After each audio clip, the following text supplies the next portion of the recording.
Welcome to Cut the Bull, an insightful podcast which addresses the news of the day and the cultural issues plaguing our society, bringing logic and context to these topics and discussing solutions too real for mainstream pundits.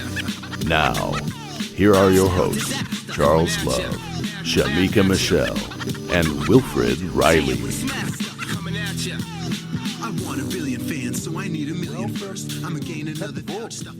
I am Charles Love, alongside my co-host Shemeka Michelle. Wilfred Riley will be coming on later, making a grand entrance, so don't go away. Besides, let's be real, everybody comes here for Shemeka anyway. And this week, we are joined by Batya Ungar-Sargon. She is the Deputy Opinion Editor at Newsweek, co-host of The Debate, which is a podcast sponsored by Newsweek, and author of the new book, Bad News: How Woke Media is Undermining Democracy. Batya, it is such a pleasure to have you. Welcome.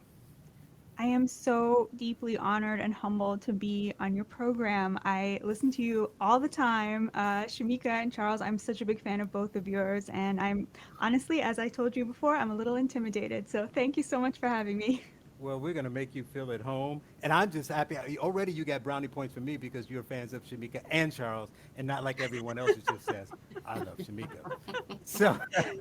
So we're going to talk about, I reached out to you just because I think you're so smart and the stuff that you post is so awesome. So I just reach out to people. I'm like, can you come on? You said yes. We booked the date. Didn't even know what the topic was going to be. But then I thought it was a little far out for the book, but I wanted to get a break from all the CRT, and I think that a lot of our problems, I say enough on my show that the number one problem is education, but the close second is probably media. So since we talked about, you're looking at the topic of your book, I thought we'd talk about that. So we spent a little time talking about the problems that we are seeing in the media front and how it's basically creating all of the tension that we're having. Because most of you, if we don't get anything else out of this, I hope you realize that when you walk away from Twitter and CNN and Fox News and walk down the streets and talk to your friends and family, that a lot of it, we have problems for sure, but a lot of it is still normal, right? You know, people still get along. People go to, now that they can go to restaurants again, they go to restaurants and they laugh. People, you know, talk to their friends and say, how you doing? People haven't seen their friends and family in a while, and they're giving them hugs and they're feeling great. So it's only when you bring up these topics do these fights, you know, kind of ensue. So at least feel a little good by the fact that life is still somewhat normal outside of the Twitterverse. But there's a media problem for sure. And I guess I want to start off with you summarizing your book and talking about what the bad news is.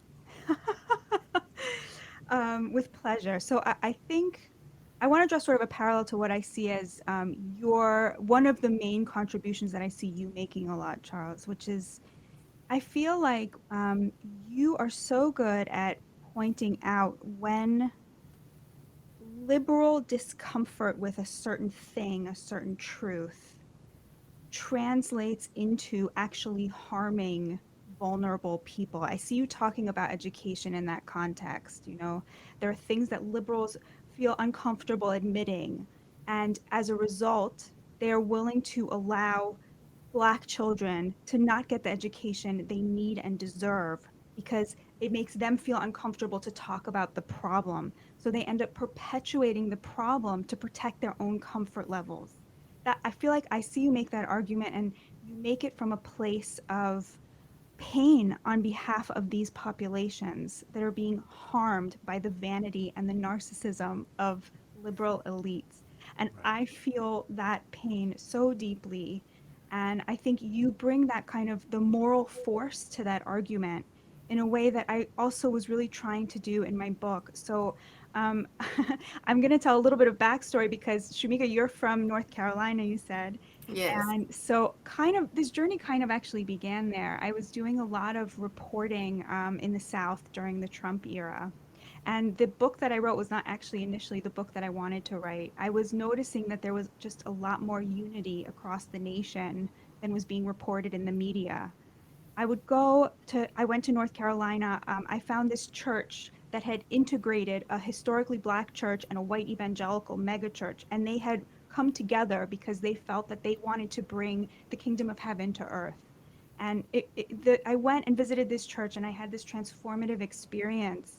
And they were so deeply embedded in their communities and in bringing these communities together. And I started finding more and more stories like this, where it seemed like, of course, that church is completely divided about Trump, but they were so united about all of the really important things. And there were so many examples of that. And I wanted to write a book called A More Perfect Union about all of the ways in which we are more united than we are divided on the most important questions about racism, questions about equality, questions about LGBTQ rights, just where we should be as a nation. There had been a seismic shift on the right and nobody was talking about it. That's how I sort of saw things.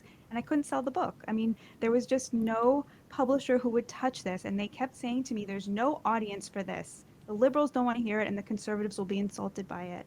And I was despondent because I wanted to tell this story. And finally, an editor sat me down and said, the story you need to tell is why we don't know this. Like, why does nobody know this if this is true? And I started thinking about that and looking into that. And it's because there are people who are making a lot of money off of dividing us. It's such an obvious thing, you know? So I started looking into, the two sort of areas where I felt that is really happening in the media and in politics. And I really started thinking about why the media is so invested in this narrative of polarization. And what I started to notice was that it was very much bound up in the way that liberal white elites talk about race. And that has gotten more and more extreme over the last, I would say, 6 years, over the last 5 years, over the last 2 years, and over the last year. It's just been it's gone from a culture war to a real moral panic. And I wanted to understand where was this coming from? What was at the heart of this moral panic around race that was being perpetuated by liberal elites who were white, who were being cast in the role of oppressor? Why were all of these, liberal elite white people suddenly walking around calling themselves white supremacists? Where was that sort of urge coming from? So I sort of did I looked into the history, and what I found was that the 20th century was essentially 100 years of the media abandoning the working class to varying degrees. Journalism used to be this very blue-collar job. It was a trade, essentially. And over the course of the 20th century, it became a very elite profession. I mean, to become a journalist in America now, you have to essentially come from money. You got to spend $70,000 on a vanity graduate degree. You have to be able to live in New York City for summers during college, and get, if you're lucky, your internship will pay you $1,000 for 3 months while you're paying, $2,000 a month in rent. It's essentially a rich kid's profession now. And so my book looks at how, as journalists rose to the American elite, they abandoned the working class of all races and assumed this woke ideology that I argue, and Charles, you're going to disagree with this, I think, that I argue is very compatible and actually protects meritocracy, but in a bad way, because what it does is it protects the position of elites by distracting us from where the real divide in America is, which is based on class, not based on race. So that's sort of the argument that I make, and that what the media has done is it has assisted the liberals, the left, the Democratic Party in abandoning the working class as well. And it has concentrated power really in a ever smaller elite. And you see the Democrats really shifting their focus from the working class to a college-educated elite. And that's why I argue that it essentially undermines democracy, because this meritocracy, and Charles, tell me if you disagree with this or not, I feel that the liberals who are sort of very enmeshed, and I say this as a person who is on the left, who is very critical of my own side, that this addiction to meritocracy has meant in today, what it means is they want the elites not just to have good jobs, not just to have a lock on money, but to really have a lock on power, on political power. And I really, really think that it's not just ugly, but it's really dangerous for democracy. So that's the argument in short. Well, you have me smiling over here. I was like, see, I knew that's why she was buttering me up so she could attack me. No, but you do pay attention to me. You know me well, and I am going to disagree with you somewhat, but not because of the reason you think. Maybe Okay. not. And then I want to see what Shemeka says about this, because I think you have to pick a side, Shemeka, me or Batya. So I agree Pick me. 100%. I agree 100% that they are protecting. They're very insular, and they're surrounding the troops, and they're trying to protect what they have. And a great example is that is what you just said. They're all white elites who are in these roles, and they're pushing the country and all white people are racist narrative. And so they are self-flagellating, saying, I must atone for my sins, but not to the point that I give up my riches, my status, and my clout. So I'm not going to walk away from my position. I'm not. So they're like, you need to have more black nominees X. You need to put more black people on your board, Coca-Cola, but I don't need to have blacks on my board. So you see the pictures of all of them in a board meeting taking a picture, and everybody's white, and that's cool, but they'll demand others. So you're 100% right about that. The reason I disagree with the meritocracy thing is because I don't think what they're doing is meritocracy.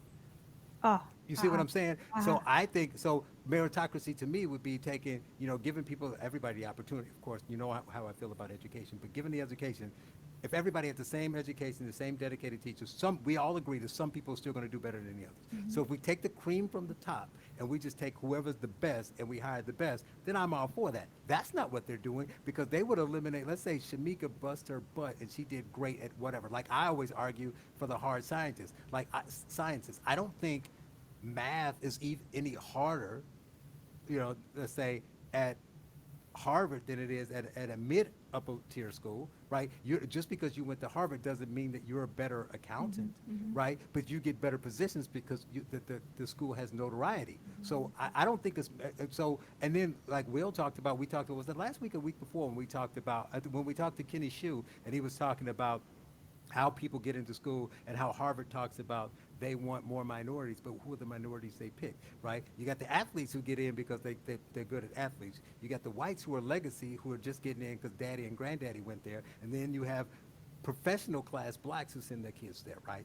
So that's not meritocracy though, right? Because you're not taking the best student, you're taking the student with the affluent parent, or the one that can jump the highest or run the fastest. So I only disagree with you because I don't think what they're doing is meritocracy. They're not saying go find me the dogged journalist from the 1930s who doesn't even have a degree, but he is great at asking questions. Like I'm not saying I'm all great. You were giving me a lot of kudos, and I appreciate that. But I was interviewing somebody today, and I said I don't toot my horn much, but I will here, and I will say I think more clearly than most people. And I ask you could listen to my radio show, and I interview people on their books, and they'll say no one's ever asked those questions, but no one's going to put me in the same category as these are. So I would say I'm better at this than Keith Olbermann, but Keith Olbermann has the pedigree. You see what I mean? So, but that's not meritocracy. He got into position because of all these other things. Did you go to the right school? Did you make the right money? Did you have the connections? Where I maybe say, had to go work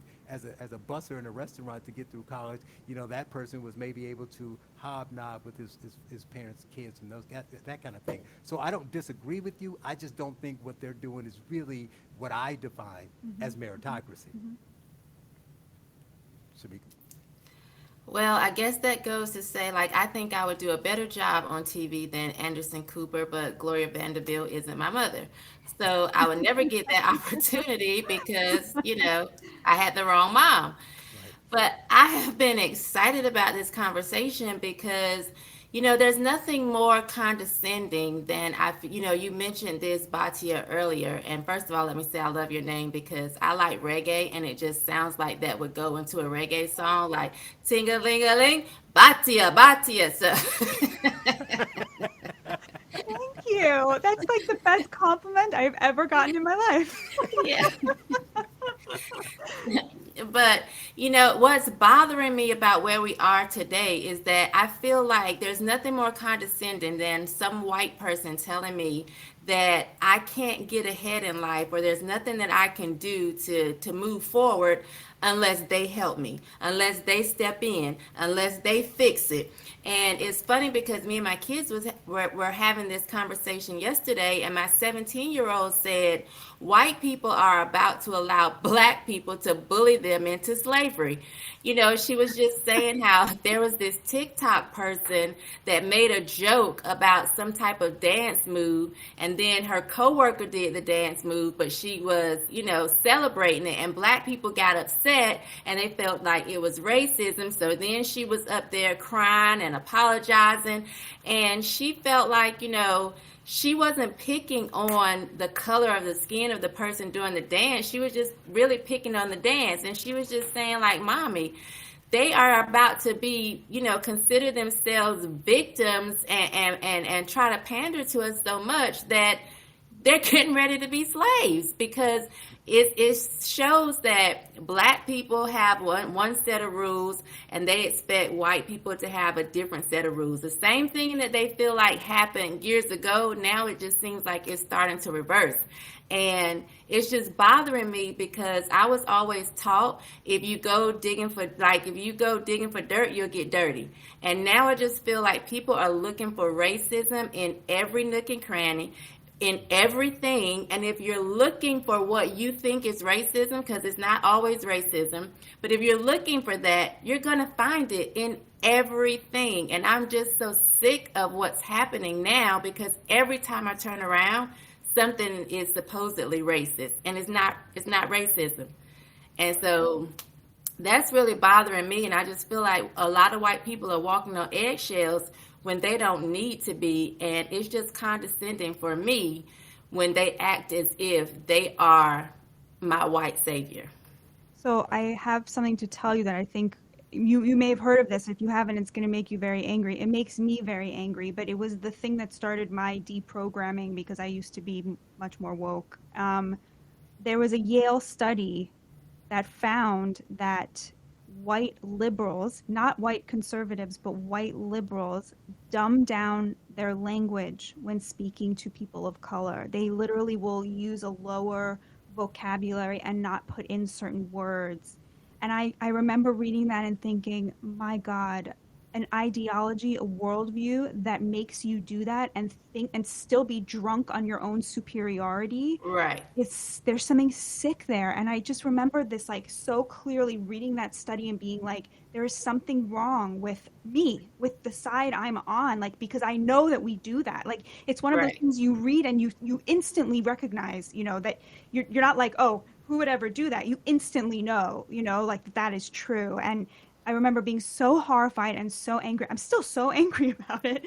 But yeah, condescending, dehumanizing, the re-racialization of American life, where you're teaching children to see color. My friend, her sister's kid is 2 years old, and she bought him Ibrahim Kendi's anti-racist baby book. And she read it to him because she was trying to do the work, right? Right. And she said that basically what happened was he started walking around in the street and pointing out, black person, white person, and she freaked out. She was like, I made my child racist by reading this book. And I feel that so deeply, like exactly what you're saying. It's just, there's something so fundamentally off and wrong. And the idea that this sickness is being cast as justice is, I'm just so grateful to people like you who are really speaking out against it, because I think you're right, that eggshell thing where people, there's a crisis of moral authority, basically, is how Shelby Steele put it, in the white community, and it's a real problem. Right. Right. And Without they a doubt. sing. What'd you say? They sing. So I've never done a study on this. I don't have a study. Not only, I guess, do they dumb down their conversation, but they sing to you when they're saying it. So they're like, hi, how are you doing today? Mm-hmm. Are you okay? I'm like, Right. why are you singing to me?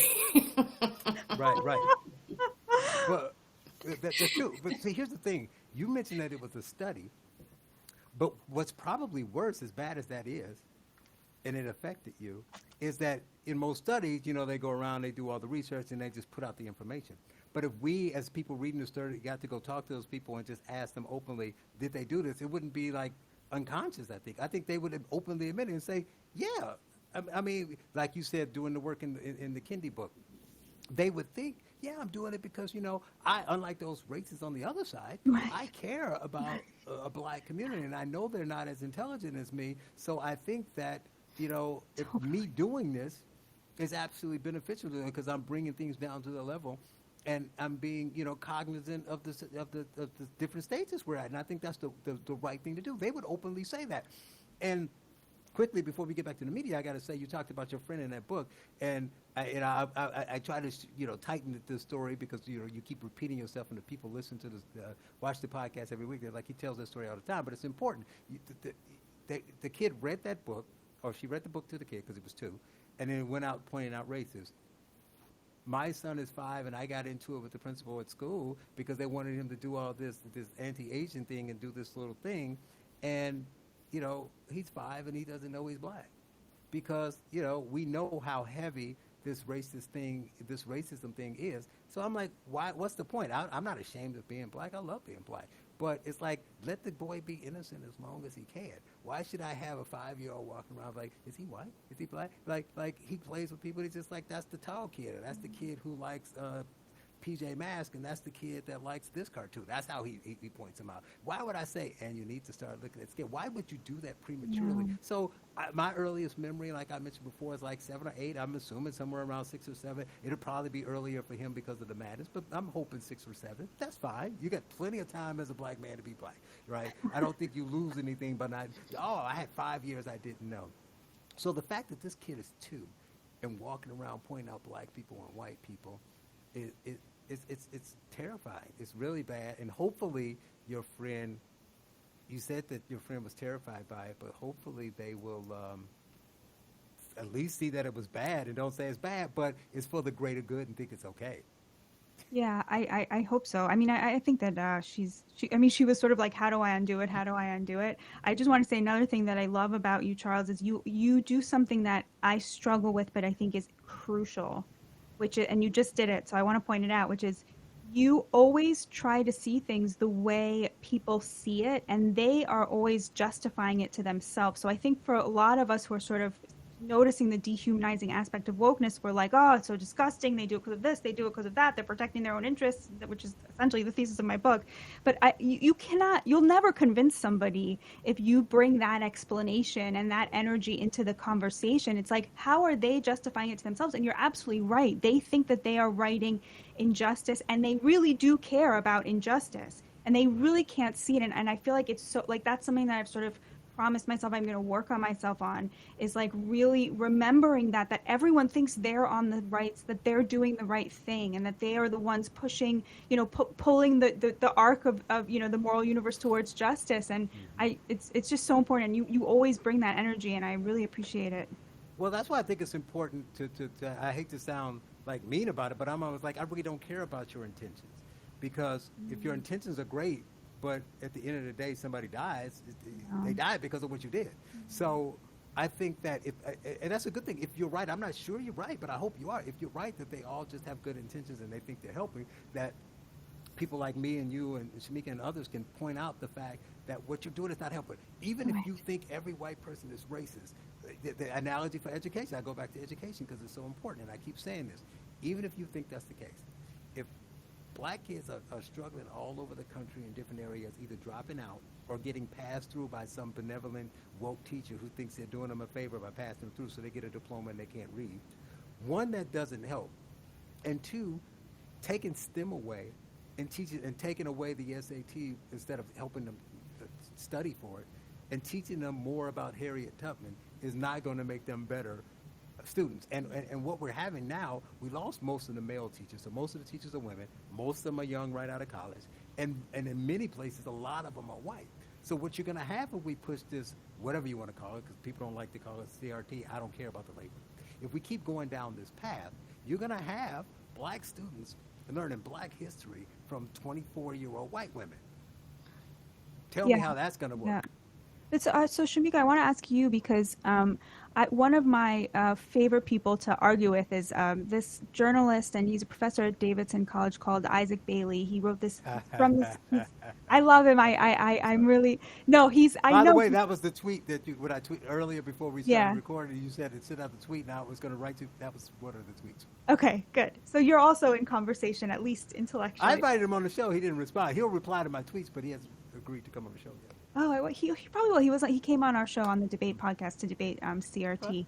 Mm-hmm. So in that conversation, he made a point, which was that so he's from South Carolina, and he grew up in, you know, just deep poverty. And his memoir is actually about how his brother Muchi, who used to protect him from his violent father, went to prison, and he developed this very severe stutter in response. Like he's sort of, you know, he's got the cred to sort of be on that side in a way that a lot of people don't. But he made the point we were having this debate about critical race theory, and he said that, you know, in the South, he's still fighting the other fight of like trying to get them to teach American history in a way that's not like, you know, saying like the KKK was initially just this benevolent force protecting people from, you know, violent Northerners and so forth. And, you know, that he still is in this situation where he will encounter teachers who feel silenced by the right, and on questions of race and on questions of American history. So I'm just like wondering if you've encountered that, what your take on that is.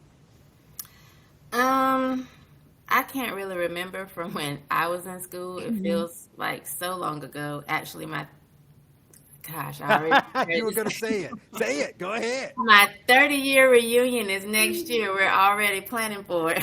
Right. So I can't really remember from when I was in school, but I did notice from my children, they brought home one day something about slavery, and it was saying that, you know, slaves came over in ships with apartments, and they normally would eat yams and pork or something. I mean, it made it sound so beautiful, you know, and I was like, apartment, you know, it made it sound like it was carnival, you know. And so I have noticed that now, but you know, my daughter, she just graduated high school and she was in middle school when this happened, and I thought it was a little watered down from what actually happened, you know. And it's crazy because they were in a charter school, which you would think, you know, they would do a little bit better, I thought, of making sure stuff was more accurate. But I did notice that, and it bothered me. It bothered me. But at the same time, she got an assignment that said, imagine you were a slave. You know, describe your day. I didn't like that either, because for me, thoughts become things. She's not a slave. Why should she have to even imagine that she was? You know, I didn't like that. So I do feel like things need to be tweaked when it comes to education and when it comes to history and the way that it's taught. And I don't know if because this was a white woman that was teaching this class, I don't know if she felt like that was a good activity to do or an assignment, or if it was something that was handed down that she felt like she had to do. But I didn't like either one of those assignments. Well, I want to say something. I can't say I know, because I didn't grow up in the South and that kind of thing. And obviously she told a story, and I'm sure Isaac has a story. But I think some of those may be isolated. I don't know from facts, so I'm not saying that. But I do have my experience and what I've seen. What I think is interesting, because I think I just said this recently on a show, that I think it's funny that all the big city elite liberals, you know, Chicago, New York, San Francisco, are always poo-pooing the South, and like they're the ones who are afraid to tell the real truth, and they're still saying the Confederacy was benevolent and all this other kind of stuff. And I'm not saying there's no one else out there like that, but my experience in going through the South, I spent all my summers as a child in the South, and you know, coming down and seeing all this stuff. Is there things that they do in the South? Maybe they do it in North Carolina. But I see it in South Carolina, where I am now. I see it in, you know, I went to Memphis, and then I drove down through Jackson, Mississippi, all to Louisiana. And part of it, to be fair, they can't do it in the North because it was different. But they own up a lot to what happened. Like, so I'm driving through Jacksonville, and to Jackson, Mississippi, and there's a placard on the corner from when there was a lynching there, and there's a whole thing explaining what happened and all that kind of stuff. They have all these, not just these major museums, but all the smaller museums, and they talk about what the life was like for blacks in the 18th century and the 19th century. And it's out everywhere. I took a picture and tweeted something the other day, because I was driving from Charleston to Hilton Head. I stop at the light, and I look over, and the street I was on was called Robert Smalls. And I took a picture and tweeted out, and I said, I guarantee, now this is the street name here in South Carolina, and I guarantee your average liberal doesn't know who that is, right? So you can't, I find it hard to believe that all this black history is just steeped in the South. It's everywhere, the street signs, the museums, the stores, everywhere, placards on corners, and that they're still teaching in the schools that there was no slavery and people came over on apartments. I don't know what's going on with that teacher, but what I'm saying is the people who want that to be the case, so they can say, see how bad white people are painting the picture that every kid in school in the South is getting a heavy dose of that. And I don't see how that could be possible. So when I see these monuments everywhere I go, I saw it in Biloxi, I saw it in Jackson, I saw it as I drove across the South. So I think that they're more open to the past now. I don't know about 20 years ago, but I think they're more open to the past now than they are in the North. So it's just interesting to me that we're being told that, that's what kids are being taught. Yeah, and I'm interested now that you've asked me that. I'm going to ask some of my friends, like maybe see if they can remember, because like I don't have, a hate for the Confederate flag. I see so many people like, they hate it and they just feel like it's a sign of racism. And like I get it, I understand, they were on the wrong side, but like I'm never offended by it when I see it, and I never automatically think that someone that is flying it, is racist. Whereas I see online people, are truly, truly deeply offended by it. So I don't know if that was because of something that I was taught, or I've always been the type of person that I really just don't care. I don't know. So what does it mean But to that's you? so 2014 though, Shemeka, because now they're saying the same thing about the American flag. True, they are. I'm sorry, Batya, go on. Oh, I was gonna ask Shemeka, like, so what does it mean to you when you see it? Like, what does that flag signify? For me, it I guess now like I see it, okay, it's just part of history, and I'm not offended by it because I feel like, okay, that side lost, but I just don't see it as people waving it because they hate Black people. Like I do understand how people come to that conclusion because of history, but I've just never really thought that. It's just always been around my whole life. I've never not seen the flag, and especially if you go into South Carolina, it's everywhere. If you go to Myrtle Beach and you go into some of the, souvenir shops, they're everywhere. So I just never grew up with this hate of the flag, of the Confederate flag. And I don't really know, like I said, if that's something that I was taught or because I just saw it so much, I'm kind of desensitized. Like, I don't really know why I feel that way about it, but I've kind of always wondered why people, oh, you got to take it down. I'm just like, for what? It's been up my whole life that I can remember, and it's just never offended me.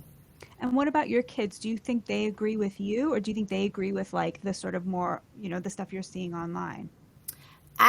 I don't know. I'm going to ask them specifically about the Confederate flag, how they feel about it, but more often than not, they agree with me. Mm-hmm. They thankfully have not been indoctrinated to just feel like everything is racist, and they're way more calm. And, I feel like I used to be woke or more woke, I hated if white people got into a Black conversation, and I would say, don't stick your long nose in Black business, So that was me. I mean, fair enough. And so I'm thankful. I don't feel like, they're going to be that type of person. They don't feel like the things that they've accomplished in life is because they are, they don't feel like they need extra help because they're Black. They feel like if they study, if they work hard, if they stick to whatever it is they're trying to do, they can do it. And being Black is not going to stop them. So I'm glad that they have that train of thought. And I'm glad that I got less woke, before they were off and on their own and making a fool out of themselves like I did at times. And do you feel like North Carolina has changed, like in your throughout your lifetime? Like, do you notice a difference between like when you were growing up and now? I don't think so. Mm-hmm. I don't think so. And that could be because I've pretty much been in the same area my entire life. Even once I got married, we were still in the same zip code. Even though it was like a better part of town, it was not like I grew up and moved away, and now I'm just this, middle class, and I'm so much better.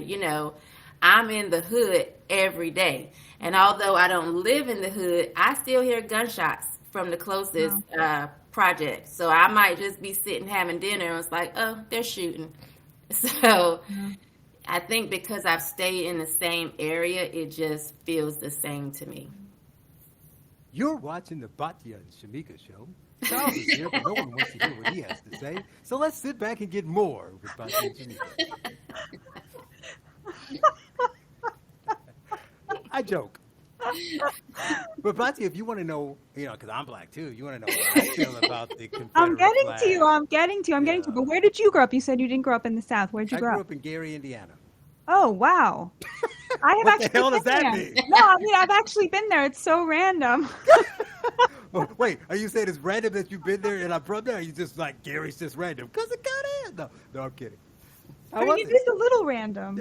Well, it is now. Well, so what was that like? And do you go back there a lot? Has it changed like throughout your I go lifetime? back pretty often, and unfortunately, it hasn't changed. It needs to change some more. They're trying, but they're under an economic drag, and the things that will accelerate that are just missing, and so they're trying to, but it's rough.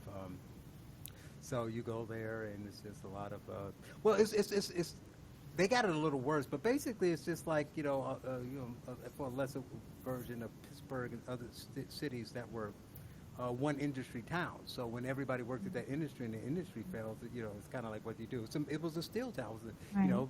I'd say 85% of the people either worked at the mill or worked in the various city works, right? Fire department, police department, the utilities, and the hospital. There was a big hospital there. So most of the people worked at those, and my father worked in the mill, and he retired he retired earlier than a year after he retired. They went from like a 35,000 member workforce to 6,000. And then they've been steadily going down for years. I mean, they're actually hiring now, but they've been steadily going down for a few years after that, all through the 90s. So, you got crime. Nobody wants to bring a business there. And then the mill, kind of decimated. So it was pretty rough. But that's where I grew up. It was majority black. I mean, we talked on the podcast before how I went to school K through 12, and I probably went to school with 2 or 3 white kids. One in my class was a girl, and she dropped out her freshman year. So I never had in my year. I never went to school Wow. with a white kid. Wow. So it was effectively segregated. Oh yeah, without a doubt. I mean, the whole For sure. Wow. yeah. And there was a neighborhood. It was true. It was like mostly some middle class, a little bit of middle class, mostly working class, slightly higher than working class, and poor blacks. And the whites that were there were a few whites out in the Miller area who lived along the beach who were upper middle class, but most of the whites in the city were poor.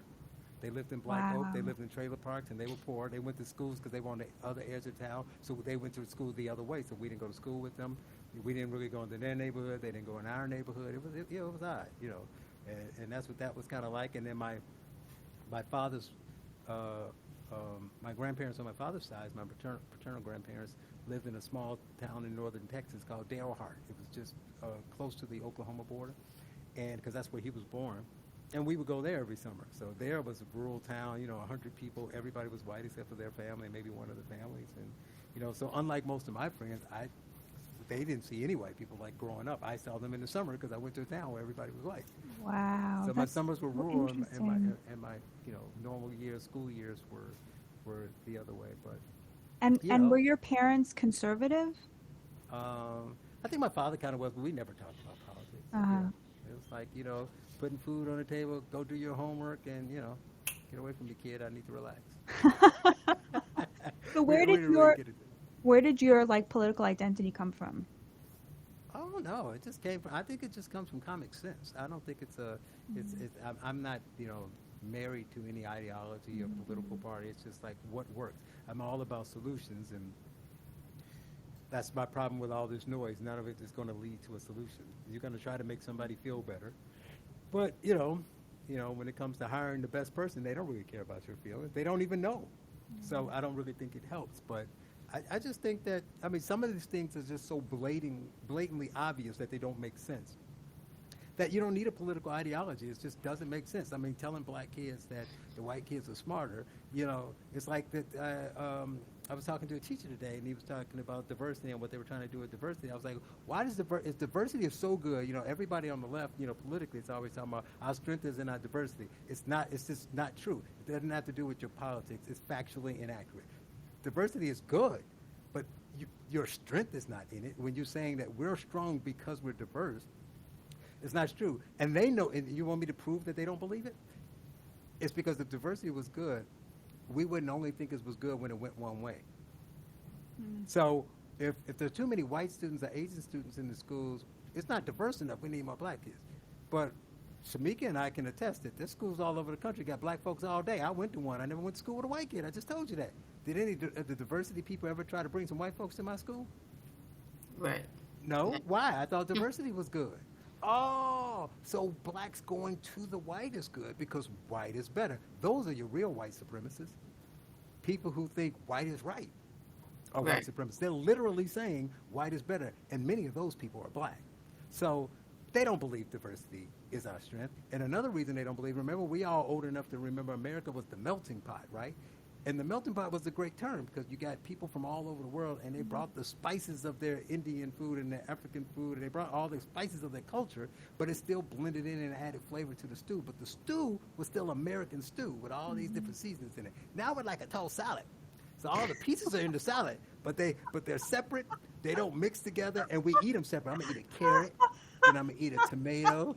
Yeah, so they say Charles, you are not eating good salads. In a good salad, you get everything on the fork. What is this separating out the carrots? Well, that's a good salad, but we don't want America's salad to be like that. We want America's salad to be that. Okay, we want America to now be that nutrition plate, where all the protein and the veggies and everything is separate, and that's not beneficial to anyone because we're not really mixing. So we got everybody in the country, but there's a Chinatown and there's a black neighborhood and there's a white neighborhood, and the Jews stay in one neighborhood and the wealthy stay in one neighborhood and the poor stay in one neighborhood. That's not good. And what happens is the poor neighborhood stays poor because they have nobody to prop up the businesses to add. So if you can have a fast food place in any neighborhood, but if you want to have an upscale restaurant, if you want to have a cobbler, the cobbler's not going to come there because the poor guy's not taking his gym shoes there. So you need the upper middle class guy, but then you don't want the upper middle class guy because that's gentrification. It's all madness. Look, we got to sell some books. We got to get back to the media. I mean, since you took, I love it, and you asked important questions, and taking over the show is fine, but it's about your book, and we can't get. You keep asking about my background, and people watching this show don't care about Shemeka's background, my background. They ain't crap every week. They're like, get back to your guest, dude. I'm sorry. It's like my book is no longer interesting to me because I wrote it, but you guys are really interesting. We are going to talk about the media, and you can come back and talk about it. So you can have us on the debate, and I can debate. Yes.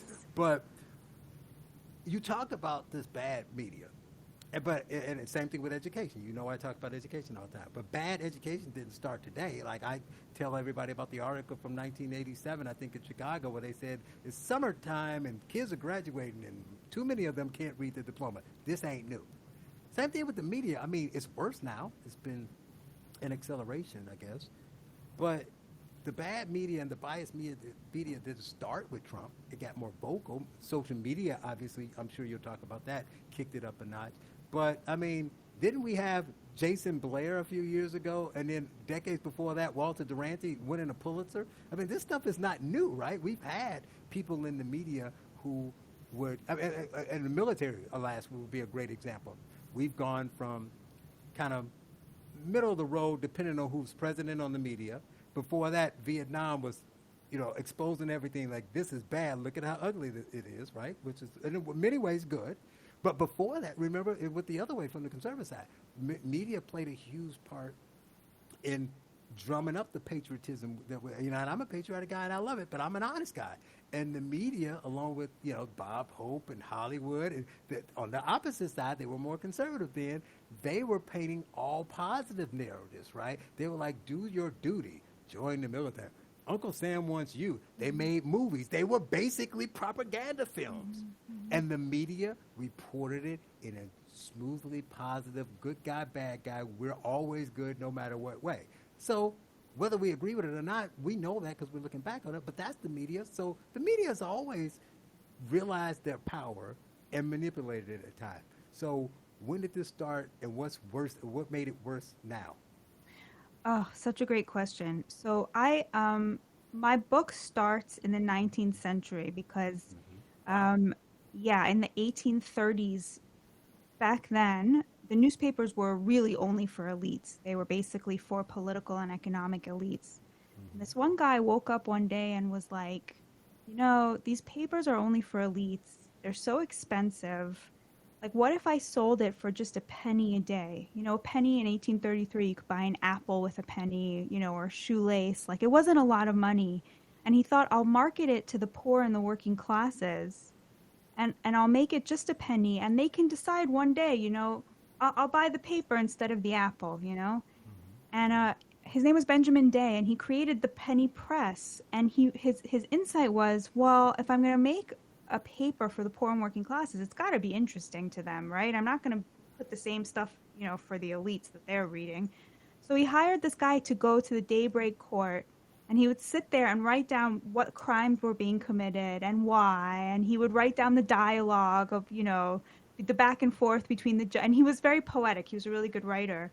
And suddenly, hundreds and thousands of poor and working class people were buying this paper because they saw themselves and their own lives reflected in it.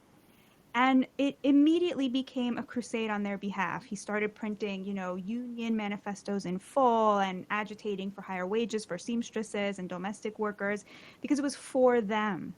And one of the arguments I make in the book is that, the problem with the press is not that it's partisan, it's who it's partisan for. So our media today is partisan for Republican elites and for liberal Democratic elites, right? The top 20%, if you're in the top 20%, you will find a paper that's advocating your interests.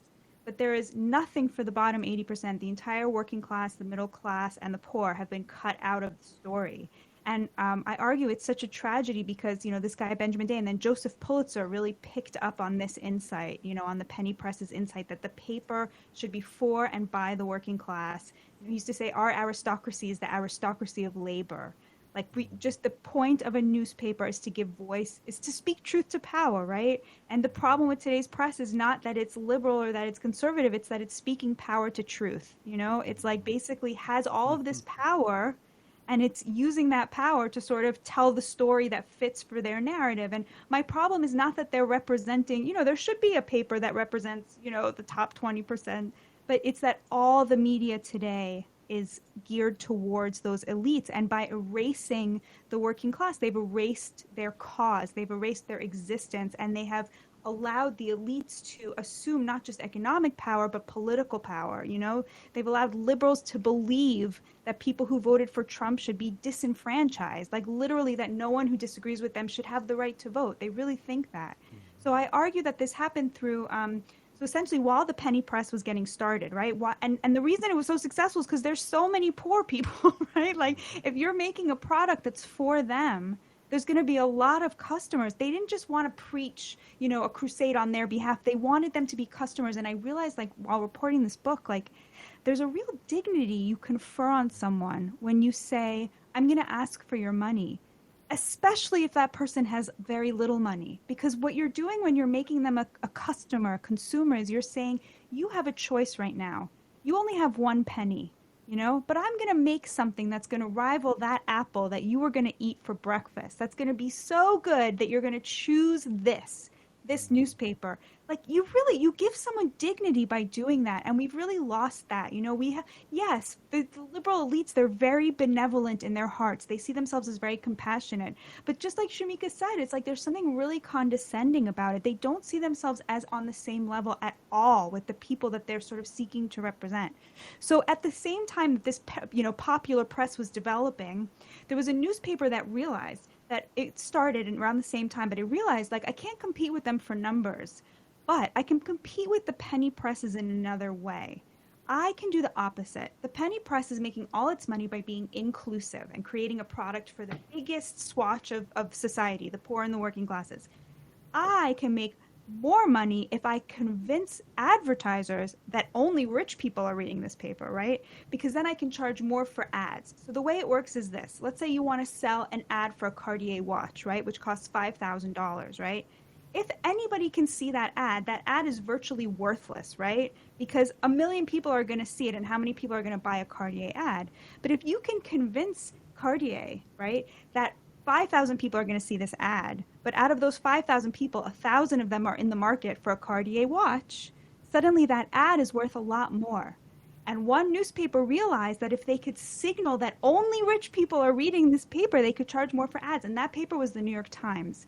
It came up on this model of exclusion. And in fact, when Joseph Pulitzer, he died, and his sons wanted to sell The World, his paper was called The World, to the owners of the New York Times, and they offered to sell it to them virtually for free. And the New York Times didn't even want it because they didn't want their advertisers to think that people who would read Pulitzer's World, the poor and working classes, were reading the New York Times. That would actually devalue the New York Times, even if it gave them more subscribers. So the New York Times came up on this model of exclusion, this model of exclusivity, of like ruling class norms, which was fine. It was great. It developed journalistic standards. It's great that that exists. That needs to exist. The problem is that what the internet did was it made, I mean, throughout the 60s and 70s, a lot of other papers kind of joined the New York Times in this model, seeking that sort of same highly educated liberal elite.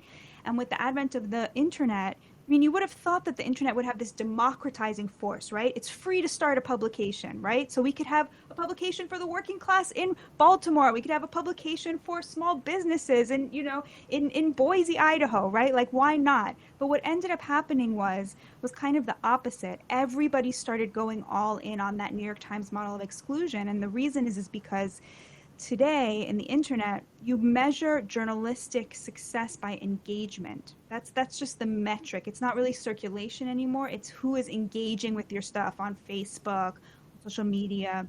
And of course, we know that the most engaged people are the most extreme people.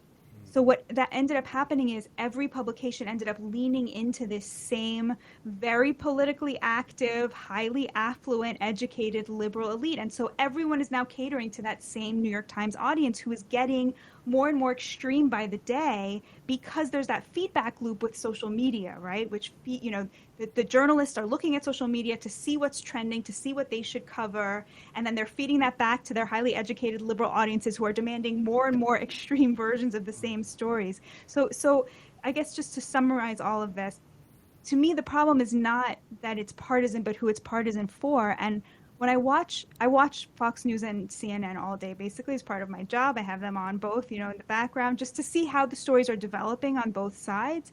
And I'll tell you, I think the main difference between them is really not partisanship in a political sense. It's that Fox News is catering to a working class audience. It's catering to an audience that it imagines does not have a college degree.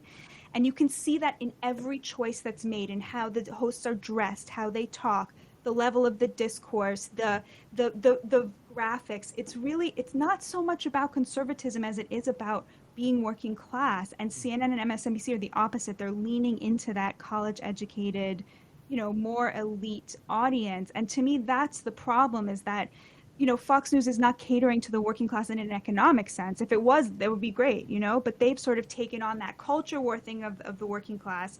The Democrats have abandoned the working class, both the steel mill that your father worked in, right, outsourcing all that to China, and also sneering at their values, their religious values, right? So the working class has So been so they only get half from Fox News and they get nothing from CNN. Exactly. So what I like to say is, like, at least Fox News doesn't sneer at them while abandoning them economically, right? So that's kind of the thesis, a long-winded way of answering your question. No, I mean, it's about you. You're the guest. Talk all you want, because that makes people interested in the book and what we're talking about. What I want to say, I mean, so obviously the internet crushed a lot of the small. Internet did what Walmart did to small businesses, right, and kind of created just these silos, and that's where you got your media from. But isn't there also a problem in how they're giving us the news, in the sense that, you know, I'm not that old. Definitely don't want to seem that old, but people looked at Cronkite or, you know, Jennings and when the big three differently. They you know, Ted Koppel's just giving me the news. I know he's got his crazy views at home, but when he gets in front of the camera, he's just saying, man's bit by dog. I'm not saying what the man was like. I'm not saying how he was dressed, this man. But now we have a problem both in how they decide what to report, and in essence, what not to report, and then how they report it. And I feel like gone is the journalist. I mean, you got some investigative journalists and things like that, but the big boys at the cable networks, at the evening news, which those three anchors used to anchor. The people who in those seats now, maybe I'm wrong. You can tell me, but I think that they're like opinion people now. So I always argue. I have nothing against. I use the extremes. So Rachel Maddow and Sean Hannity, total political opposites. They're partisan. I don't have a problem with that because Rachel Maddow is basically saying I'm a liberal and I hate Trump, and Sean Hannity is like I went to Trump's house for dinner. But people get mad. It's like, look at what they're like. But they're telling you up front. They're open about it, and that's fine. My problem is the Don Lemons and God, I see his face, what's the guy, David Muir, and all those people, because they tell you that's that Fox News, MSNBC, cable news crap. We're the real people. We're just straight news. And then they talk like Rachel Maddow. So the problem is that both they have an air of opinion in their delivery, and it is really specific about what they leave out and what they report. And I have some examples, but if you want to just talk about that in general. Yeah, so I completely agree with you. And something that bothers me a lot is you'll see New York Times journalists complaining like, oh, there was even a headline like, Fox News ate my mother's brain, or like, you'll see the journalists themselves complaining that, we're in different silos and that conservatives and liberals can't get their news from the same place. But at the same time, the way they talk about conservatives or the way they talked about Trump and wrote about Trump in what was supposed to be straight reporting, it was so dripping with contempt that that's why 91% of New York Times readers are Democrats. It's like they do that thing where they become a super opinionated in what's supposed to be the straight reporting, and then they sort of lament like, oh, how come conservatives don't read the New York Times? How come they don't listen to the facts and the truth, quote unquote? So I totally agree with you. I think it's a real problem. I want to see what Shemeka thinks, but I want to throw something out there. Since you mentioned about how New York Times and other liberal media hated Trump or whatever, and I was not a Trump fan, definitely either time really, but definitely not in 2016, because not only did I not like his personality, as a conservative, I didn't think he was conservative. I thought he was running because the line was shorter. I'm like, this guy's not serious. You all are joking, whatever. But then he win, and I instantly was like, well, he won, so let's just see what happens. I don't really care. And I watched the media collectively lose their minds. And at the time, my last book was called We Want Equality. And so it was just basically, a precursor to what happened now. It was 2 years before all this stuff happened, but I said it was going to happen because people are pushing for equity, not equality. People said I was crazy. Ha ha. But one of the things, so I didn't talk about Trump most of the whole book because it wasn't about that. It was all about a little bit of history and setting it up, and then what civil rights movement should have been done and what happened and all this other stuff. But then the last chapter was about let's talk about the elephant in the room and talk about Trump. And so I talked about the way the media covered him, and that made me, I found myself, I didn't realize, I'm like, why am I defending him? I don't even care about him. I said, it's because they're so blatant about it. And I thought that the reporting broke up into, and I wrote something down from the book. And I said that it broke up into 5 different categories. Mm-hmm. It was factual but taken out of context, undermining their own point, straight out lies, hypothetical crimes, which is one of my funniest favorite, and crazy. Genius. And I talked about some of these, and like the hypothetical crimes was when Rachel Maddow shut the whole network down so she could say, because she got part of his taxes. Remember that? And before that, what they were saying was, what if, they were saying what if, like, so it was hypothetical crimes. It's like, well, what if he, yay! Hey, yes, how's it going? Good. So they were saying, like, what if Trump wrote on his taxes, he wrote off 1964 fiat and then used that tax write-off to do this. Should he go to jail for 20 years? I'm like, well, why are you just making up something he did and then talking about how bad it was on the news like it was real news? And then I talked about how they said that he dishonored Japan by dumping an entire box of fish food into the koi pond. But then when you show the whole video, the Japanese president did it, and then he just followed him. Like they did stuff like that. And then the Time magazine cover of the little girl. There were so many, we forgot about those, right? And so I just talk about these and how they were just undermining their own credibility, and they hated them so much they didn't realize what the long-term effects were going to be. So then we went through all that. Then he lost. And then the next phase was when he was saying some stuff that's just factually true. You can say you don't like the way he said it, or just assuming things that are logical things to think. And he was so evil and racist and crazy to think that. And the moment he lost, they started saying some of the same things. And one of my favorite was, do you remember when Trump said, we got to get these kids back into schools?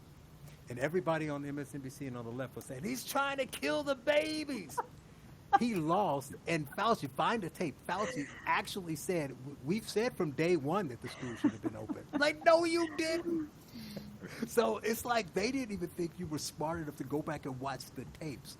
And I looked at, and I saw that, and I said, we're in trouble. The only thing that's going to tell how much trouble we're in is going to be whether Trump has lost now. So now we're going to have a new president. When Biden's in and everything calms down, whether they will try to write books and explain what, do a post-mortem on what happened, or whether they'll just, do the George Costanza and show up to work the next day like nothing happened and be like, what? Quit? Nobody quit. What do you mean I quit? Get out of here.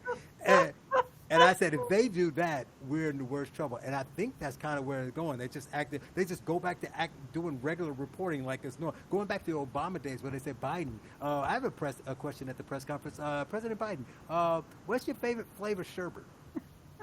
I'm like, they just went back to that like it was cool, and we weren't supposed to, So I'm like, if you're going to beat up on Trump for 4 years, now I like the antagonistic media, so now you need to beat up the next guy, whoever it is. And they just went back to the pudding. I just can't disagree with anything you just said. The hypothetical crimes, it's so genius. It's just so perfect. I mean, I don't know why I bothered writing a book. I should just take this transcript of what you just said and it was the best. I'm like, they made up stuff that he might have done and then said how many years should he get for the stuff that he didn't even do. And people are like, yeah, I think he should get 20 years. I'm like, 20 years seems about right. I'm like, but he didn't. You don't even know if he did it. It's absolutely crazy. So the reason behind all of this is, now it's kind of come out is, it's all about the Benjamins, right? Like there was just so much money to be made. All of these places that were failing, including the New York Times, are now making money hand over fist. I mean, now no longer because he's out. But it was just, the New York Times in 2017 ran Trump's name 90,000 times, which is the equivalent of once every 250 words. And it's because the whole business model is built on emotion, and nothing gets white liberals emotional like seeing Trump's name. And so that became the business model. It became addicted to, just trashing him. They realized that there was just so much money to be made in that. And, places like, CNN, MSNBC that were in trouble and are solvent now because they were able to really ride that gravy train. Well, I want my co-host to talk, especially since Will's here, and I know he'll have something interesting to say about it, but I got to ask you this. Going back to the beginning, the whole point is the media used to be real people, it used to be a trade, and now we got elitists. But we can knock them all they want, but, I try to be fair. These are all Ivy League educated people, right? They're really smart. But doesn't that portend that they have to be smart enough to know that this won't work long term? That Trump couldn't last forever, even if he won again, and they rode the gravy train, with the biscuit wheels for 8 years. What happens after that, right? So they set themselves up to totally collapse, and now they have nowhere to go, and we can see it. They have nowhere to go. They're still trying to write that edgy, hip stuff, but it falls on its face because you can't write it about Biden, and you used to want, and if you want to create it all about an antagonistic kind of approach, you need a villain to fight. But you've already suppressed the villain. They're not allowed. You're blocking them from Twitter. All your allies in the social media venues like Facebook and Twitter are blocking them. So they're blocking Trump. They're blocking all the big names. So when you block them, you don't have a villain. So who are you writing the articles about? You have to go back to the hypothetical crimes, and you just have to say conservatives believe this, like we talked about earlier with the QAnon. And we weren't recording. We were just talking. And I was saying that CNN was talking about how and not just CNN, I'm sorry, there were New York Times and other major publications writing about the GOP has a QAnon problem. Well, I've been moving around in GOP circles for like 7 years, and I've never really heard anybody, of any serious note talking about QAnon. I'm not saying it doesn't exist. I'm not saying most of the people out there aren't conservative, but CNN acts like every single conservative is taking marching orders from QAnon. Didn't even know what it was, right? Nobody had ever said it to me until I was on some radio show. And even then, we looked at each other like, what is this woman talking about? So they're back to the hypothetical crimes because they're just going to create a boogeyman and then beat up on that boogeyman. But Charles, don't you think that like white supremacy is playing the role now that Trump did for 4 years? Yeah, but they would lose that because they're the white supremacists too. Because Kendi and D'Angelo says all whites are white supremacists. So aren't they white supremacists too? So how long, I get it, people are dumber than we thought. I hate to talk about people in general, but they have to be, because if a white man can get on TV and say, we got to stop, Biden, for instance, Biden's a good example. And I never really talk about politicians because I don't care about politics. But Biden signed all those executive orders at the beginning of his presidency. He's like, we got to stop this white stuff. These white people are horrible. We got to do everything we got. And under my administration, we're going to do everything we can to eliminate whitey because whitey's bad. And you think, are people really that dumb that nobody's like, was white? Shut up, he's talking. They have to realize at some point that Biden's white. So if Biden's telling me that whitey's bad, then I should, by definition, think Biden's bad, right? Okay, so I think, first of all, I have to stand up for him a little bit. I know that he did sign the one equity executive order on the first day, but aside from that, I really feel that he's been trying to push back against this in his own subtle, befuddled way. Excuse me? No. The man got, okay, so how about the one that I like? I need to shut up. They need to talk, but you keep pushing me. How about the time he got up there and he said, look, blacks are, now, yeah, you're right. So he didn't sign this thing, but what he said was blacks have been marginalized, treated unfairly, bamboozled, run amok. Plymouth Rock, they didn't land on Plymouth Rock. Plymouth Rock landed on blacks. And because of that, I'm going to sign this executive order to fight against Asian American hate and protect native lands. So, the executive order wasn't about blacks, but he talked about blacks for 20 minutes before he signed it. But let me put this to you, because this is something I really struggle with. So there's the COVID bill that is granting relief to black farmers specifically. Right. Okay. Mm-hmm.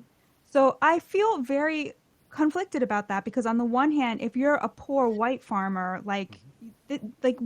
what are you supposed to do with this information? You're failing as well. Like, how are you supposed to handle that? You don't feel privileged. You're not privileged by any stretch of the imagination. Yeah, you're poor. I get that part. What's the conflict coming in? Okay.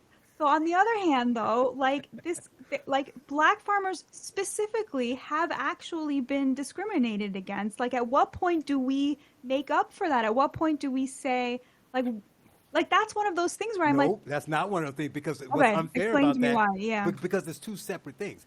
Black farmers got the shaft and half the whole time they've been farming. 100% true. But if you want to be fair, they had many years to fix that, right? Obama could have fixed it. Bush could have fixed it. Trump could have fixed it.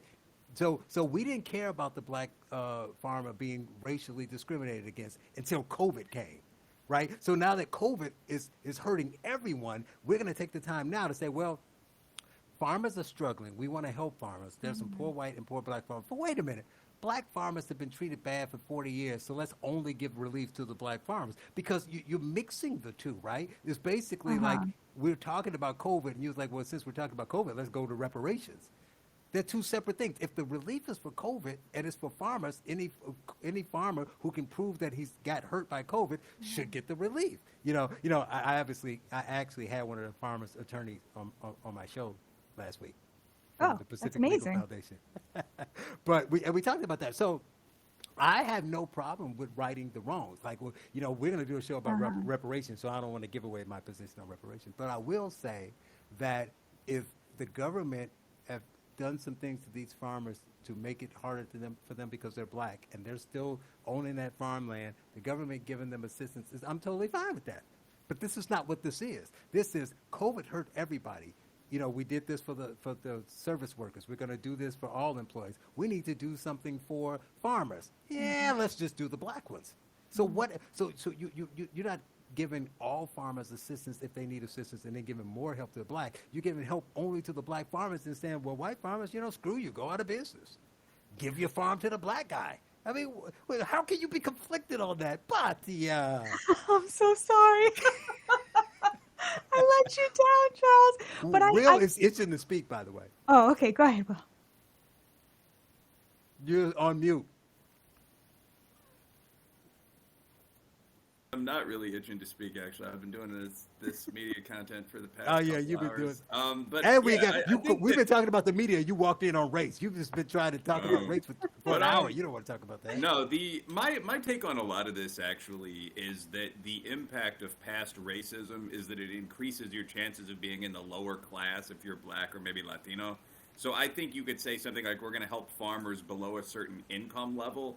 But I mean, obviously, there was extreme abuse of Appalachian whites, Hispanics that are technically Caucasian. I don't know how everyone in the native tribal lands is counted. So it is kind of silly to say to those people, we're not going to help you farm, quote unquote redneck guy or Indian guy because you're not a black guy.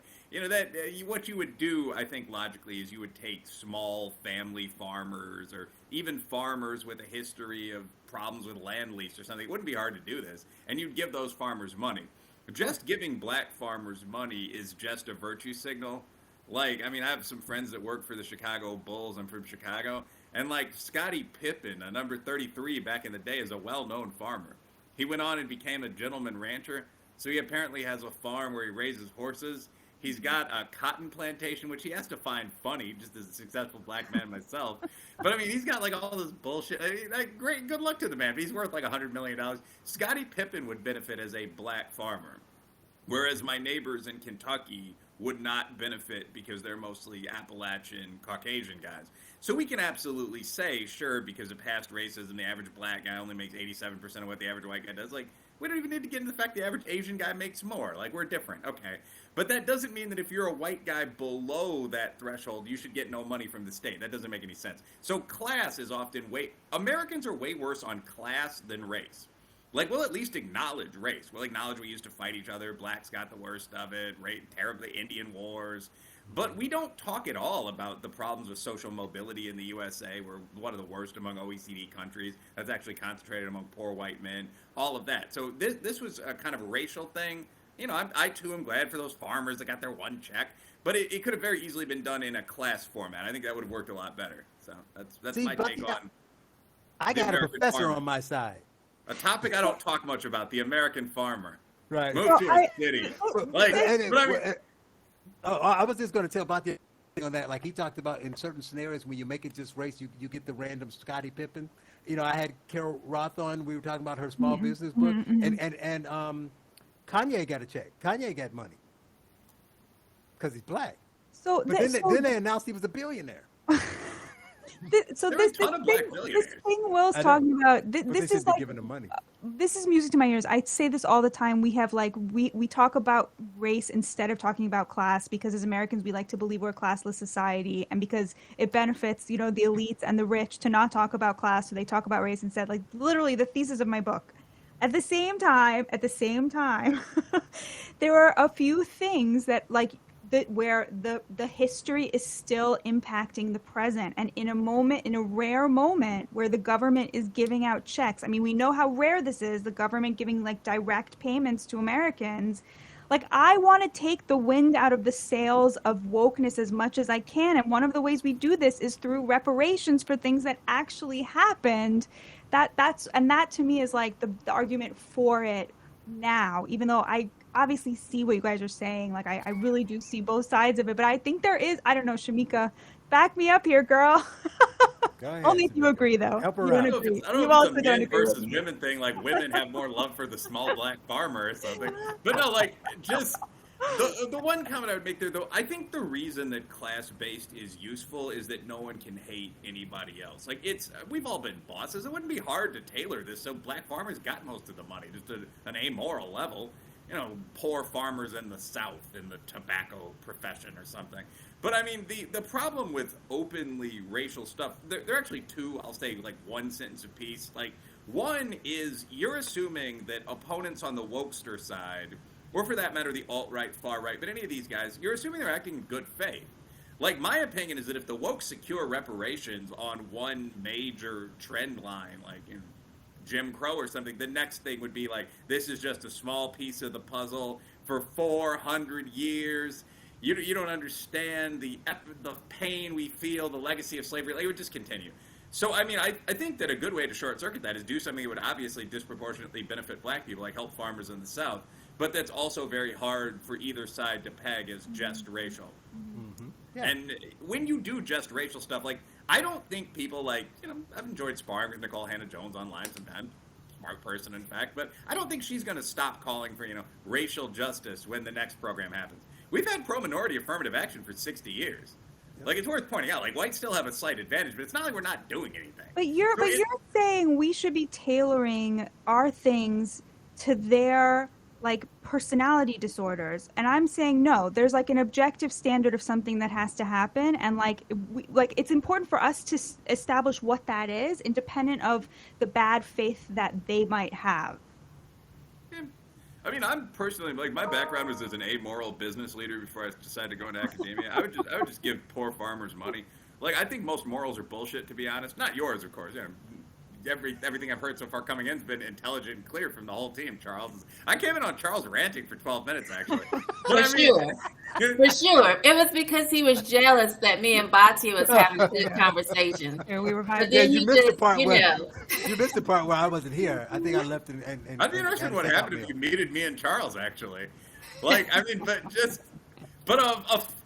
Wait, hold on. I have to ask something. So, Will, if you're saying how does an amoral person want to give money to poor farmers? Like, what is it in you that makes you want that if it's not morals? If you're actually interested in the answer, humans have a non-divinely based sense of empathy. So actually, like, in terms of, like, rationally moral ethics, which people have written multiple books about, I'm sure all of you guys have read them, there very probably is no ultimate right or wrong in the classical sense. I mean, even to the extent that I believe in God the watchmaker in the Catholic tradition, people aren't watching everything you do in your life. You're not going to walk across the bridge of the separator and be judged for your goods and ills. So, I mean, in practice, what we find in political science or psychology is that all successful people, whether they like it or not, are fairly predatory and predictable. People in general pursue what they think will give them the greatest quantum of total happiness. I'm utterly open about this. And in fact, the God I follow, which may or may not be one of the traditional Christian pantheon, is very cool with this. But so when you're in this situation, I think the interesting thing you find about making adult, rational, even somewhat predatory decisions is, and this has been said by everyone from, Sun Tzu to, the Roman Tacitus and so on, you want to do good most of the time. Like, doing good feels good. And doing good doesn't make you enemies that want to kill you. That's where there's the old line, good is its own reward. So I would love to see poor farmers get money. But I wouldn't want to do that in a way that, once we put aside kind of the moral cliches, is likely inevitably to produce backlash from, I'd say, immoral opponents. Like, most of the social justice movement is members of the lower upper class exploiting fake oppression to jack everybody else. Like, isn't it about time the New York Times had a black, female, bisexual, non-binary editor, bitch? Like, I mean, that's the whole move, and it's just a classic money move. So, I mean, I feel not moved toward that at all. I view these people as annoying prey opponents, frankly. But I think it's easy to avoid them. They're not that good at these games relative to, academics in the more quant fields or business people. Give poor farmers the money. If 80% of them are black, great. I love black people.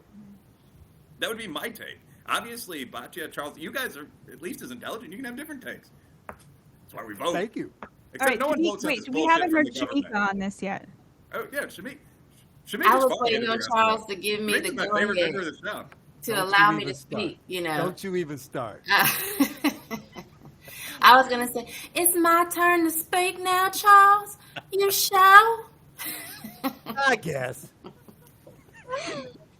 But when it comes to the farmers thing, I agree. You give it to those, you say, that are poor, and then if they just happen to be black people, then okay. But I don't like the division that it caused, because then I think it created division, and it created the racism that they claim they hate when they just said, we're going to give this to black farmers. So I totally agree that they could have definitely done it a different way and made the qualifications something different than skin color.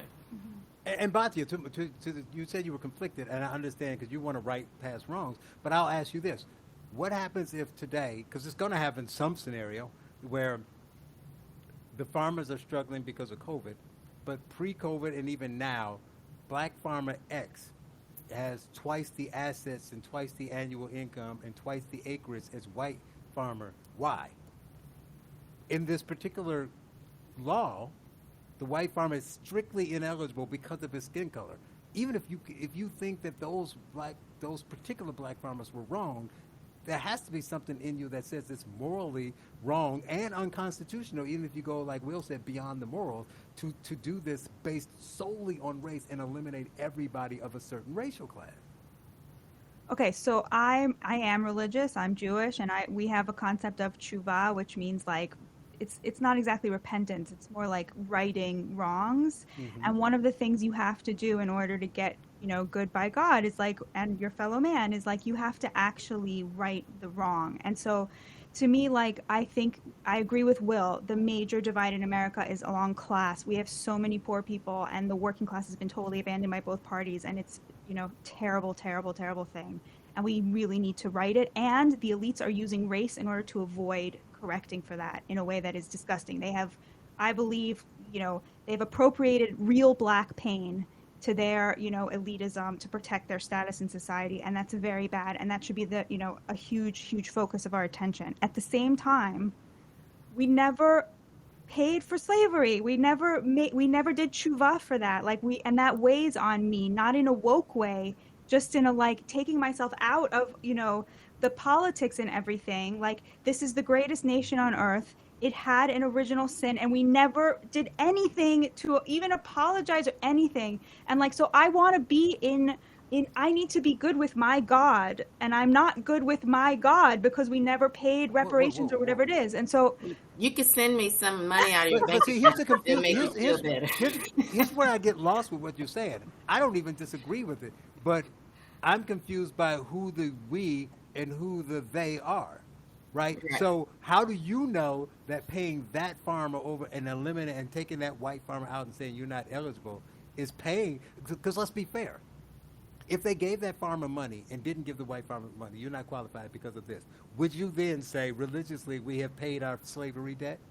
Well, so okay. Of course not, because we only gave money to 3 farmers. So there's definitely and then you said, but you also said you're not right. You said I'm not right because they haven't made the payment. So the problem becomes who's making the payment. How do you get right with your God by Biden making a payment? Well, that's a really good question and a really important question. So the technicalities are very important, but I think there is 2 questions. There's a values question, and then there's a how do we execute it, right? There's a question of does something need to be done, and there's a question of how do we do it. And I agree with you that I feel that black culture in America, the civil rights movement, all of this is mine. I don't believe that I don't get to take a part in that. Dr. King is my hero. He is, pictures of him all over this office, in front of me, to remind me of why I'm doing what I'm doing. I totally agree with you that racial essentialism that cuts us up into different groups is disgusting and anti-American and the grossest thing and erases everything that's great about us. But at the same time, something happened and we never paid for it. I feel that as America, as a united, as that melting pot, we never made that right, and we can't say we're never going to make it right just because making it right is going to be very complicated and we're not going to do it perfectly. Right, that's fine, but you're changing the topic. You're hanging. So what you want to do is you want to hang it on everything that comes up. So the farmer thing comes up. What about slavery? Give it to the black farmers. Don't allow white farmers. Then the next thing comes up. So black athletes want to get more money than white athletes. It's well, there was slavery. There's very specific things that you can really tie to, and they're limited. Okay, and one of those things is the suffering between farmers based on COVID. No, one thing that I would just say. Well, actually, Batya. Oh, I was just gonna say, but there are black farmers who can show that there was discrimination in loans. Yeah, but this payment is about COVID. Yeah, the one comment that I would make, because I think both of you guys I think you just disagree, honestly. I would actually add another level of disagreement. Will? No, but Brilliant. I don't even know if we disagree. We're talking about two separate things. I'm talking No, about how we give COVID relief. She's talking about slavery. I would add a different level of disagreement, though. When we half jokingly talk about amorality, sure, we cannot make everything in the past right. Women couldn't vote until 1920. I mean, So the past was let the absolutely men not vote for 80 I had years. ancestors that fought. Charles, did you? No, I said let the men not vote for 80 years to even it out. Oh, I mean, well, I think that would be. I was about to say something feminist and woke because I am kind of like second or third wave, but then I was like, nah, that's a terrible fucking idea, man. But no, I mean, like, just basically, what I'm saying though is, in the past, virtually everyone has suffered. Like the line that black men, at least in the North, could vote in 1865, women couldn't vote until 1920. That's just a statement of fact. We're not going to do anything to remedy that. We're not going to transfer wealth to the women of this country, except perhaps individually. But I mean, like, I had ancestors who fought for, at least allegedly, who fought for some of the great native tribes against the whites, who lost. I mean, there's not going to be anything redesign of the reservation lands because of that. So, I mean, certainly there are broad spectrum policies like affirmative action that I think most people support to remedy the harms of the past. But I don't necessarily think that, first of all, the Civil War paid the bill for slavery to some extent. I mean, 1 in 4 fighting age men in the country died. But, I mean, beyond that, I don't know if we have a duty to go back hundreds of years and remedy every specific thing. Discrimination against farmers does seem like something we can fix. Batya, your point is true. But again, the question is that part of the COVID bill, or do we try to work toward another bill? Do you end up, and this is what Charles is saying, do you end up with a COVID bill that just gives money to half the farmers? Right. That's my only concern. But Batya, because we can go all night. That's why I want you to come back. We need to tie this up and talk about your book, and so get people to look into Charles, that. I feel like I massively let you down by turning Not out it. to be a crypto wokester. No, I think we were talking about. Will made a great point. We were talking about two separate things. I did not see how we would pass. So we got in a room to talk about COVID, and somebody said, "Well, here's Right. the reparations check." I'm like, "Whoa! I thought we were talking about COVID. We already got HR 40. We're gonna work on the reparations Right. thing. We're talking about COVID, immediate COVID relief for people out of work. So everybody's already hurt by it." And so we're going to allow people to be further hurt by something that's immediate, not Right. years ago. We'll deal with years ago later. For the last 18 months, the government put everybody in a position where they're struggling, and now we're going to say only help some of them Right. based on their skin color. That's my problem. And I think that that's just part of, and you look at why they're doing it and how it's going to help. What is the end results is what I'm saying, right? Are you help? Because if the goal was to help people get over the problems of COVID, did you do that by only giving some of the people money? And I would say, no, right? That would be my issue. So I don't think that's the same thing. I think that's a little bit different. But see, everybody's getting weary. Will has been fighting the good fight for like the last hour and a half, and Shemeka served her hors d'oeuvres already. But I want you to at least leave us with something. A takeaway from your book that would make people want to go out and buy it, even though they can only pre-order it because it doesn't come out till October.